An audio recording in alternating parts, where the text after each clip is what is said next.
잔금 해제 시간입니다. 양지수 도합해서 1,400개 넘어가는 종목들이 올라서고 있습니다. 하락 종목이 훨씬 우세했던 어제와는 또 사뭇 다른 분위기가 전개되고 있죠.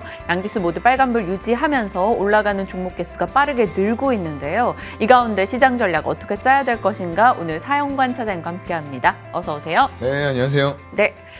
차장과 함께 시장 분위기 좀 살펴보겠습니다. 머니맵 열어보도록 하죠. 오늘 삼성전자, SK하이닉스 강하네요. 어제 하이닉스가 3% 이상 빠졌었는데 오늘 일부 회복을 합니다. 그리고 전장에 대한 기대감 LG전자를 밀어 올리면서 4% 가까운 상승 확인되고요. 어제 다소 낙폭을 좀 키웠던 네이버, 카카오도 오늘장은 1% 이상의 탄력적인 흐름 보여줍니다. 이번 달 들어 10% 가까운 상승 기록한 기아를 필두로 해서 현대차까지도 오늘 올라가는 모습 포착되고요. 어제 좀 좋았던 금융이나 헬스케어 쪽이 오늘은 조금 쉬어가는 모습 나타나고 있습니다. 대형주도 살짝의 조정을 받은 뒤 다시 뛰어가는 모습이 보이는데 어떤 전략이 필요할지 점검해 보겠습니다. 여러 특징주들이 눈에 띄긴 하는데 오늘 넥스트칩 혹은 어부브 반도체 이런 자율주행 칩 관련 종목들도 강합니다. 전장에 대한 모멘텀이 오늘 시장의 또 중심 키워드인 것 같은데요. 네. 어부브 반도체 전략 좀 나눠주세요. 글쎄요. 일단 전기차, 친환경차 관련해서는 굉장히 많은 분야가 파생이 될 것 같아요. 제가 전장, 인포테인먼트 꾸준히 말씀을 좀 드려왔고요. 네. 과연 AI와 로봇이 움직인 다음에 뭐가 움직일까? 자율주행이라던가 이런 전장 쪽이 또 움직일 수밖에 없는 그런 유동성의 백머니 무브 흐름이 여전히 지속이 되고 있다라고 보이고요. 이 어버브 반도체라는 기업은 비메모리 반도체에서 가전이라던가 전기, 전자제품 이런 쪽에 두뇌 역할을 하고 있는 마이크로 컨트롤러 유닛, MCU라고 부르는데요. 이걸 생산하는 팹리스 기업이다라고 보시면 될 것 같아요. 팹리스이기 때문에 이제 사실상 설계, 생산 이쪽을 담당을 하고 있고요.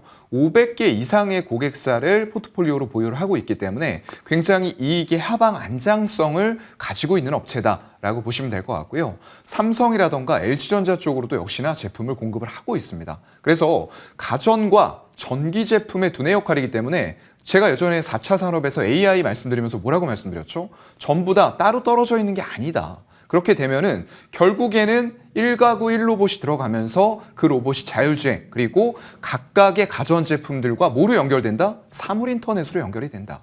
그런 쪽에서 핵심적인 역할을 할 수 있는 기업이다라고 보시면 될 것 같습니다. 어버브 반도체 그렇다면 오늘의 상승에도 불구하고 지속 관심 오케이인 거죠? 네, 물론입니다. 네, 그렇다면 다음 이어지는 것도 결국에는 뭐 차량 자율주행의 또 하나의 키가 될 수 있는 LG 네. 디스플레이, 뭐 디지털 콕핏이라고도 맞아요. 많이 하잖아요. LG 디스플레이 요즘에 이 OLED 쪽 디스플레이 쪽에서 주요 이평선 뚫고 올라오는 종목들이 꽤 많아지고 있습니다. LG 디스플레이도 마찬가지고요. OLED 탑재기가 는다라는 게 포인트인데 맞아요. 이거 계속 끌고 가도 돼요? 일단은 좀 끌고 가는 방향이 맞을 것 같아요. 왜냐하면 기존에 안 좋았었던 TV 시장 이런 쪽들도 유럽을 기반으로 해서 수요가 살아나는 움직임들이 나오고 있어요. 그만큼 아까도 말씀해 주셨지만 랜딩이 없다. 이런 식으로도 지금 경제가 흘러갈 수 있는 과정들에서 결국에는 미뤘던 조금은 비싸서 못 사는 그런 것들에 대한 소비가 일어날 환경들이 만들어지고 있다라는 거고요. 더 중요한 건 전장용이에요. 우리가 예전에는 정말 차 운전할 때 햇빛이 비치면은 화면이 안 보이는 디스플레이들이 굉장히 많았어요. 근데 OLED 장점이 뭐죠? 굉장히 뚜렷합니다. 햇빛이나 이런 것들, 반사, 굴절, 각도 이런 것들에 별로 영향을 안 받다 보니까 유럽의 유명한 메이커들은 이미 OLED를 차량에 많이 탑재를 하고 있고요. 말씀해 주신 디지털 콕핏 이런 것들 정말로 제가 말씀드렸던 모든 차량의 벽면이 디스플레이가 되기 전의 과정이다. 그냥 과도기 정도로 생각하시면 결국에는 더 발달된 디스플레이들이 차량 전체에 적용이 되는 그런 그림까지 여러분들은 생각을 하시는 게 좋을 것 같아요. 네. LG 디스플레이도 보유자분이시라면 더 끌고 갈 수 있다라고 답변 주셨고요. 일단 탑재되는 영역 자체가 커진다라는 것이 주 모멘텀입니다. 디스플레이 쪽도 낙폭 과대였기 때문에 주목받고 좀 더 탄력적인 흐름을 보이는 것 같아요. 자, 좀 연결된 종목들 잔금 해제를 통해서 이어 확인해 보도록 하죠. 첫 번째 종목은 LG전자입니다. 증권가 목표주가 줄 상향 그 이유 한번 들여다보죠. 작년에 LG그룹주들 정말 누운홀이었잖아요. 네. LG전자 올해 들어서 기관에서도 뭐 꾸준하게 매수, 외국인도 좀 매수해주고 있는 상황이고 한 7거래일 제외하고 올해 내내 올랐더라고요. 맞아요. LG전자 지금 뭐 실적에 기반해서 가는 겁니까? 네. 그 기대감이 좀 선반영이 되고 있다라고 봐야 될 것 같고요. 일단은 H&A, 이 가전 부문 쪽에 영업이익이 이제 상향이 될 거다라고 증권사들에서 추정을 하면서 목표가를 올리고 있는 그런 상황으로 가고 있습니다. 1분기에 보면은 IT 기업들의 부품 가격 하락과 세트 수요 약세는 여전히 지속이 되는 건 맞아요. 그런데 아까 말씀드렸던 대로 이런 디스플레이 쪽에서 어떤 OLED TV, 상당히 고가의 TV거든요, 아직도요. 이런 쪽들이 유럽을 중심으로 해서 수요가 살아날 수 있다라는 기대감들이 점점 커지고 있고요. 물론 숫자는 조금 더 확인을 해볼 필요는 있을 것 같습니다. 이 LG전자 같은 경우에는 동사 재고 관리하고 물류 재료비 이런 것들이 감소가 되면서 수익성이 좀 개선되어가는 추세들이 나오고요. 물류비나 이런 것들 보시면 아시겠지만 굉장히 해운운이 많이 하락을 해 있어요. 그렇다 보니까 전년 동기 대비했을 때 이런 물류비 쪽이 상당히 줄어드는 모습이 LG전자뿐만 아니라 업계 전반에서 같이 적용이 되고 있다. 거기다가 인건비라던가 이런 재료비까지 같이 감소가 된다라고 했을 때는 더 부가적인 실적의 개선 효과를 얻을 수가 있는 그런 상태가 될 거고요. 프리미엄 제품군의 출하 비중이 확대가 될 것으로 예상이 되고 있어요. 일단 유통재고 자체가 정상으로 돌아가는 과정에 있기 때문에 말씀드렸던 OLED 같은 프리미엄 제품군들이 나가기 시작하면 점점 더 영업이익률은 개선이 될 수밖에 없는 그런 추세가 될 것 같고요. 올해에만 OLED TV의 판매량이 460만 대, 전년 동기 대비해서는 20% 정도 증가된 수준이 될 것 같은데요. 이 수치는 일단 만약에 아까 말씀해 주신 대로 노랜딩 이런 상황까지 가고 점점 더 소비할 수 있는 실질 가처분 소득들이 늘어난다. 라고 했을 때는 이 수치를 상회할 수 있는 숫자가 역시나 나올 수 있다는 기대감도 같이 가져갈 수 있는 상황이고요. 그래서 기존의 영업이익률 자체를 9%가 안 될 것으로 예상을 했었어요. 그런데 여기에서 2%포인트가량을 추정치를 상향하면서 역시나 그에 맞춰서 목표가도 줄상향이 되고 있는 그런 환경이다라고 보시면 될 것 같습니다. 네. 그리고 LG전자의 뭐 이런 가전사업부의 메리트 이런 것은 당연히 긍정적이겠으나 이제는 약간 기본값이 된 느낌이고요. 네. 추가적인 탄력을 키우려면 결국에는 전장 부분에서 뭐가 돼야 돼요. 맞아요. 뭐 LG 마그나 얘기 나왔을 때 뭐 애플칸이 뭐다 그때 한참 기대가 뜨겁기도 네. 했었는데 전장 사업부가 돈이 돼야지만 이게 간다라고 하잖아요. 네. 어때요? 맞아요. 지금 여기 화면에 보시면은 수주 잔고가 정말로 잘 쌓여가고 있어요. 지금 올해 작년까지 80조 원이었고요. 곧 이게 100조겠네요. 맞습니다. 네. 올해는 아마 90조가 될 것 같고 내년에는 100조를 채우지 않을까. 그만큼 이 전장은 사실상 19, 20, 21년도 보면은 약간은 정체된 듯한 모습들이 나왔어요. 그런데 22년도부터 급격하게 수주 잔고가 올라간 이유는 무엇이냐?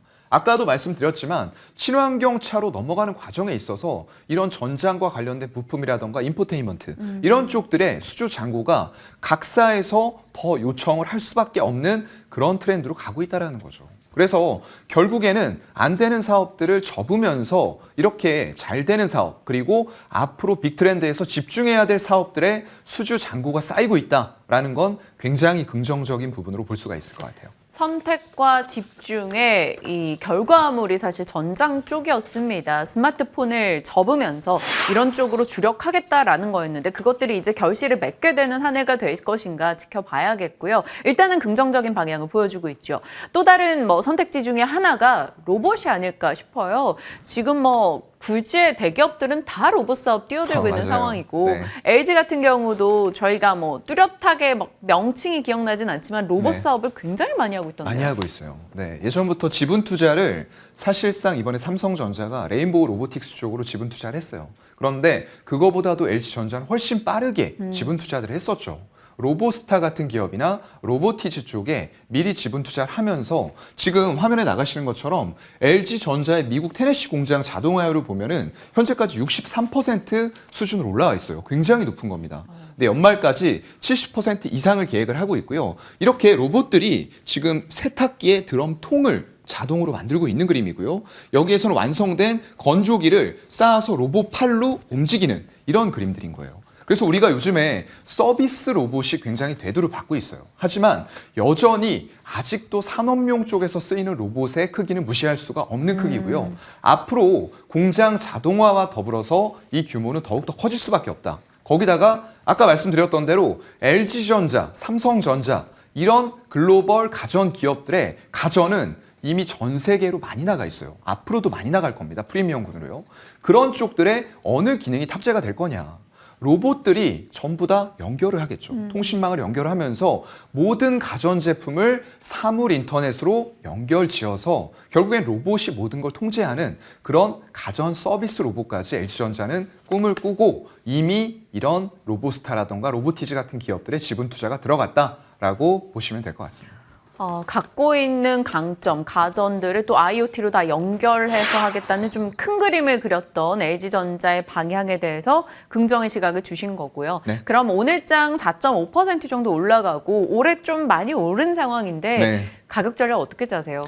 글쎄요. 지금 일단은 투자 동향을 봤을 때는 외국인들의 수급은 아직도 없어요. 화면에서 보시는 것처럼 계속 팔고 있습니다. 그런데 개인도 팔면서 이걸 기관이 빨갛게 물들이고 있다 보니까 주가는 올라가는 거예요. 그렇기 때문에 이런 기관 쪽의 수급은 단기적으로 수익 내고 빠져나갈 수도 있거든요. 결국에는 우리가 봐야 되는 것은 외국인들의 수급이 의미 있게 1번 강도, 2번 지속성을 띠고 계속 들어올 수 있느냐를 봐야 돼요. 그렇기 때문에 지금 단계에서 분할 매수도 괜찮다라고 봅니다. 물론 현재가 부근부터 한 10만 원 정도까지 조금의 조정, 기관의 차익 실현에 의한 조정을 말씀을 드리는 거고요. 그 구간까지 열어놓고 분할 매수 유효하다라고 판단을 하면서 쌓여가는 전장 쪽의 수주 잔고를 봤을 때는 그동안 가전만을 판매하면서 받아왔었던 저평가 밸류는 분명히 이런 전장과 더불어서 아까 말씀드린 세 번째 포인트, 로봇과 관련해서 밸류를 높일 수 있는 요인들이 점점 더 많아지고 있다라는 부분 충분히 기억을 하실 것 같고요. 그렇게 됐을 때는 목표가 1차적으로 14만 원, 2차는 17만 원까지 보도록 하겠습니다. 2차 목표가 17만 원 기억해 보면서 LG전자 살펴봤습니다. 전장과 로봇에서의 성과 기대해 보겠습니다. 자, 두 번째 종목 가볼게요. 이 종목도 올해 들어선 조금 나아지고는 있는데 정말 부침이 심했던 종목이에요. 아프리카TV. 네. 올해 주가 별풍선 터질 것인가? 포인트 넘어가 보겠습니다. 광고와 버추얼 BJ. 4분기 실적이 좀 부진했는데 그래도 네. 광고 쪽에서는 일부 성과가 있었다라고 들었거든요. 맞아요. 일단은 광고는 예전에는 굉장히 코로나가 지난 이후에 광고 쪽이 많이 죽었었어요. 네. 그런 부분들이 전체 업계에 영향을 미쳤던 이런 상황이었는데요. 작년 4분기 영업이익은 사실상 좋지는 않습니다. 전년 동기 대비했을 때 굉장히 큰 폭으로 이렇게 37%가 빠져 있는 그런 상황일 것 같고요. 광고의 성수기 효과 그건 있었던 것 같아요. 4분기가 전통적으로 광고의 성수기 계절입니다. 그렇다 보니까 그런 광고들이 많이 밀리고 잔고가 좀 쌓이면서 광고 쪽은 상대적으로 실적 선방을 해줬다라고 보이는 거고요. 이제 우리가 좀 주목해야 될 부분들은 최근에 게임 쪽, 특히나 마인크래프트라던가 이런 것들, 롤 관련된 방송들이 상위권에 많이 포진을 하고 있다라는 부분들이 될 거예요. 이건 이제 버추얼 BJ라고 해서 사실상 이 별풍선 이런 것들이 사회적으로 봤을 때 인식이 그렇게 좋지는 않았어요. 그런데 이런 별풍선을 받을 수 있는 이제 버추얼 BJ, 가상의 BJ들이 나오고 있는 거예요. 그렇다 보니까 완벽하게 통제를 할 수가 있죠. 우리가 버추얼 휴먼 얘기할 때 어떤 개인적인 일탈이 없다라는 부분들을 말씀드렸어요. 버추얼 BJ도 마찬가지입니다. 가상이기 때문에 모든 사생활을 다 통제를 할 수가 있겠죠. 그렇기 때문에 이런 쪽들에서 버추얼 BJ를 중심으로 해서 게임의 인기몰이를 하고 있다라는 부분들 주목을 해야 될 것 같고요. 일단 게임 전반의 활성화가 되어가는 부분들, 또 하나의 장르가 새롭게, 예전에는 사실상 두각을 크게 보이지 못했던 부분들이 새롭게 생겨나는 부분들과 더불어서 전체 유저의 유입이 활성화가 될 수가 있다. 그럼 일간 사용자 수라던가 일간 사용 시간이 더 늘어날 수 있다. 트래픽이 증가된다는 부분을 말씀을 드리는 거고요. 트위치 스트리머의 이적 가능성도 여전히 열려 있습니다. 트위치 쪽에서 일단은 굉장히 좀 악수를 뒀던 것 같아요. 이런 VOD라던가 이런 쪽에 제한을 두다 보니까 그쪽에 소속이 되어 있는 BJ들이 상당수 이적을 할 수 있다는 부분들이 지금 제기가 계속되고 있는 그런 상황이고요. 그런 관점에서 콘텐츠 제작과 기술 지원을 아프리카TV에서는 병행을 해나가면서 끌어당기려는 모습들을 보여주고 있다라는 이런 변화들을 좀 캐치를 해야 될 것 같습니다. 아프리카 TV 주가 얘기할 때 트위치 관련 얘기를 사실 좀 빼놓을 수가 없는 것 같아요. 다음 포인트 곧장 가겠습니다. 포인트가 반사이익인데요. 반사효과. 작년 11월에 트위치가 뭐 국내 일부 서비스 중단 얘기 나오면서 맞아요. 당일에 아프리카 TV가 막 20% 가까이 급등했던 그날이 기억나요. 막 거래량 엄청 실렸고요. 그렇죠. 그리고 나서 그 상승을 또 이렇게 좀 반납하긴 했었는데 트위치 반사효과 확실히 있다라고 보시는 거죠? 네, 일단은 생길 것 같고요.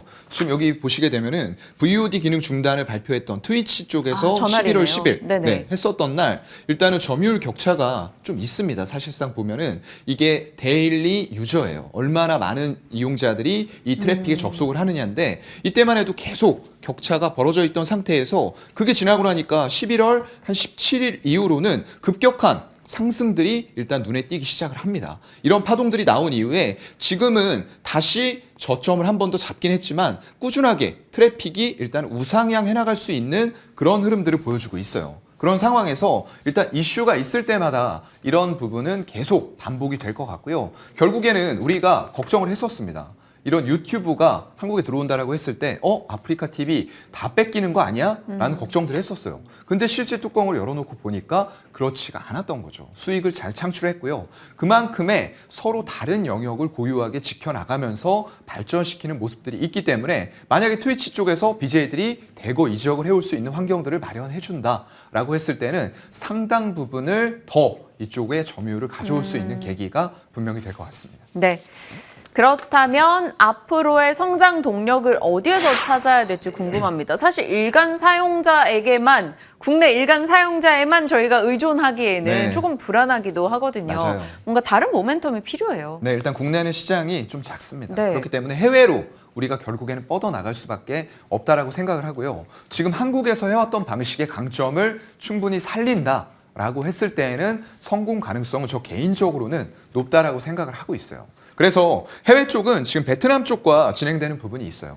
국영 방송과 일단 스트리밍 플랫폼의 개발 MOU를 체결을 했고요. 이런 부분들이 결국엔 동남아를 중심으로 해서 여러 국가들로 뻗어나갈 수 있는 잠재력은 충분히 가지고 있는 기업이다라고 보고 있습니다. 거기다가 일단 커머스 쪽으로도 조금 더 성장할 수 있는 여력들은 충분히 있고 이런 트위치 쪽의 반사이익 효과와 더불어서 더 큰 커머스의 성장도 이뤄낼 수가 있는 그런 상황에 있기 때문에 지금 현재 상황은 좀 괜찮아 보인다라는 말씀 드릴 수 있을 것 같습니다. 네, 올해 그래도 조금씩 2월 들어서 분위기 좀 더 나아지는 상황이고요. 93,000원대 초반 거래 중입니다.